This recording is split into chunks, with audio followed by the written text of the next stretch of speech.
everyone, hope you're doing well. I thought we would have a look at the changelogs that I've missed in the past, mainly because we had quite a large update yesterday, and therefore we can have a look at them all together just in one video. So to start with, we have a changelog from the 9th of May.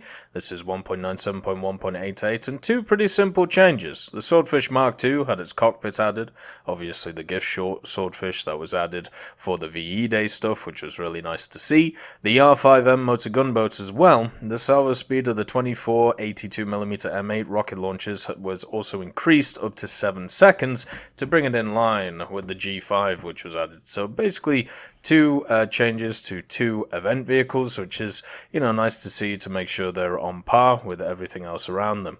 The next update was 1.97.1.91, and this was a few little bug fixes as well.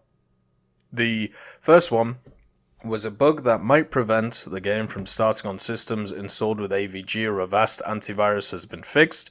Remember, once EAC, or Easy Anti-Cheat, was installed or, was partnered with War Thunder, it seemed like certain antivirus software didn't work too well with EAC, meaning that it would just shut your game down, meaning that you weren't able to run the two things cohesively. Hopefully this now means that this problem has been solved. I have had a few individuals contact me saying that they have also had issues with other antiviruses such as Norton, and yes, it seems to be an ongoing issue for certain members of the community, but hopefully these things are fixed, because obviously I don't think you should have to give up your antivirus software no matter how bad people think it is because of a game. I think that shouldn't be something that happens. A bug where combat-ready ground vehicles might look destroyed has been fixed. That definitely would have been an annoying one to run into. I remember back in the day in War Thunder, when you could make your decals massive, you could take specific decals and make it look like your tank was dead, even though it wasn't. It was moving around and killing things. It was one of the cheap tactics that many people would do to get a slight edge in the competitiveness in the game, and it made the gameplay experience not very fun. Luckily, Gaijin fixed this, or I shouldn't say fixed this, but made it harder to do, now that you can't make decals as large anymore, but at the same time it meant that we lost some wonderful paint jobs, such as like all red vehicles. The next point is a bug has been fixed with the incorrect visuals for destroyed ground vehicles.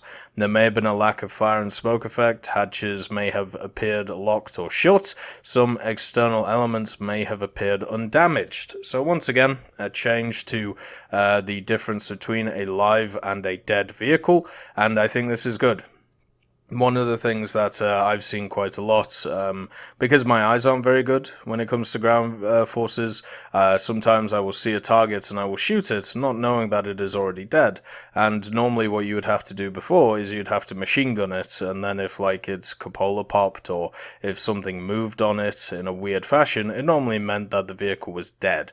And with these changes, it should make it easier to tell the difference between a live and a dead vehicle, and this is only a positive for people like me who find it very hard to identify the difference. The next set of changes was a server update on the 15th, and this was a simple one, but quite a large one. In Ground SB, the previous mechanics for respawn zone protection in the form of a timer used for vehicle destruction has been switched on. So this was something which was very prevalent in realistic and also SB for a long time.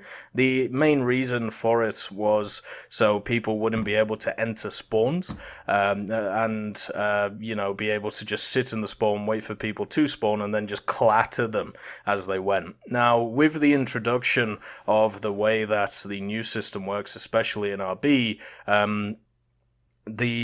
so they made it so if you see somebody on your map who is near your spawn, so they are in technically or near your spawn area, you were able to leave the match without no repercussions, so you wouldn't get crew locked or anything like that. But they also got rid of the zone which was covering the spawn, so therefore people could actively move into the spawn even though they would still be targeted.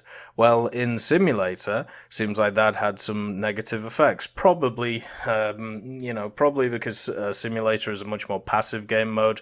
It's much more of a game mode of setting up a position in a key place and waiting for people to come, or, trying to get a small advantage somewhere. I'm guessing what was happening is people, because of the changes to the spawn zones, were just sitting in the spawn zones waiting for people to spawn, shooting them in the back of the turret, killing them all, and all of that good stuff, which obviously isn't very fun if you're on the enemy team. And if you are just an RB player or an AB player, imagine if you're on Eastern Europe, every map on that south side, and there was somebody who was on the north side of the river looking straight into your spawn on the west side, and every time you spawned you just got popped in the side no matter what happened, and you couldn't react quick enough to deal with him until he ran out of ammo. So yeah, it's nice to see this change. I think it's a positive change for SB. We've seen a lot of changes over the last little period, which I think have all been positive for SB, whether it be the new radio command system to work out if there is a friend or a foe, and also the spawn point changes to it, and this as well, all seem very good to me to make SB a much more enjoyable game mode, at least from the ground point of view. The next one is 1.97.2.10 for Xbox and PS4, and 1.97.2.11 for the PC players. This was the one that was from today, and it was kind of interesting that we needed a technical works, but I can kind of see why. There's a lot of stuff which was added here, which generally would completely change how people approach the game. So the biggest change is probably this one right here. The after armor effect of secondary shell debris for APDS shells has been improved. More precise correlation in the amount of secondary fragments of shell and armor to shell mass and parameters. So for shells below 100mm caliber, the after armor effect has been reduced slightly. For shells 100mm caliber and above, the effect has been increased. If you want a layman's version of this, this basically means if you pen a vehicle and you have a 100mm caliber and above gun with APDS, then you'll do more damage. If you penetrate a vehicle but you have a lower than 100mm caliber gun, you will now do less damage. It's pretty much as simple as that. So this favors machines like the Chieftain. This favors machines such as the 105 M60. This favors machines such as the big old Conqueror. But for machines such as the Cent Mark III, which only technically have an 84mm, I believe it is, might be wrong about that, but I think it's an 84mm, this is going to hurt them, because they're going to do less damage going through. And I remember back in the day, APDS was incredibly annoying to use. It was a round which didn't have really any post-pen effect. It felt like a lot of the time, especially when you were using stuff around 6.7, that you would play perfectly, you would penetrate a vehicle, but you wouldn't get the payoff required for you to actually win the engagement. Meaning that if you shot a Tiger II in the turret, shooting it on that flat area, you would penetrate, and then you would turn the gun orange, and then he would be able to shoot back at you and one-shot you because he had HE filler. And I feel like since then APDS has improved a lot, because that was a very bad time for APDS in general, and also British vehicles in general. So, it hasn't been that bad in a long time, and hopefully this change doesn't take us back to that point. I think larger guns doing more damage with APDS is completely fine. Most nations, when it comes to APDS, it isn't their main round. The only nation which really has its main round as APDS is Britain for most of their ranks when it comes to like rank 4 and higher. So I'm really hoping that this isn't too much of a change, and I'm going to have to do some testing with stuff like the Cent Mark III, the Carnarvon, stuff like that, and the Comets as well. And if it is the case that these vehicles do a ton less damage than before, then we're going to have a bit of a problem, because it really isn't fun. It isn't fun outplaying an enemy, getting into a better position, getting the first shot off, doing everything correctly, and then being punished because you are using a substandard round. If you want, an example of this in the game right now, which isn't that, it's APCR. with the M48. So yeah, go play that and then you'll understand what I'm talking about. So I'm hoping that overall this is a positive change. I'm a little bit worried about those lower caliber rounds. The PVR BV551 and the LVR BV701 traverse angles have been increased. Lovely stuff. So they'll have more maneuverability of their gun, or their launcher, I should say. So they'll be able to hit more targets at a greater sight. Great stuff. The 2S6, so this is the Tunguska, a bug resulting in an actual fire rate of approximately 8,000 RPM instead of 5,000 RPM, and the automatic guns has been fixed. So they were firing way too fast. So, well, I suppose that's nice. And also, I think this actually helps Tunguskas, if I'm honest with you. Like, there is definitely a lot of vehicles out there which do fire way too quickly for it to be... I shouldn't say to be effective, but the fire rate of 5,000 is easily enough to be able to cover the sky with shells, right? Compared to 8,000, so you might actually use less ammunition now to deal with the target and still cover the same area. The Archer historical 3-6 sight has been added. Wonderful stuff. And the Archer isn't actually a terrible vehicle right now. The gun is really good. And because of the buffs to AP like a few years ago, and also the Demar formula changes for the Archer, it generally plays really well as a defensive vehicle. You just can't push with it at all. So as long as you like hold up an area and hold up a flank and let the rest of your team push another area, it works actually really well. The Chiha Kai and the Chihi, they've added 4 times historical sights to it. Nice. Good old historical change. The Object 279, the BR4A2B shell, initial speed has been increased from 900 to 1,000 with corresponding armor penetration recalculation. So the 279 is going to pen a little bit more. Most targets that you face at that BR of like 8.3, if you get down to 7.7, you were penning them anyway, like even stuff like M103s. There isn't really any targets which the 279 struggled to pen, so the penetration thing doesn't really matter too much, but the engaging at range, the extra muzzle velocity will help a lot. The Semavente 1953 M41M, a bug in the gunner's camera position has been fixed. Previously, it might have resulted in the vehicle disappearing on some graphic presets. Well, that's nice. Centaur MGS, commander's camera height has been increased. That's really nice because it basically means that you won't get the machine gun stuck in your face while you're trying to scout.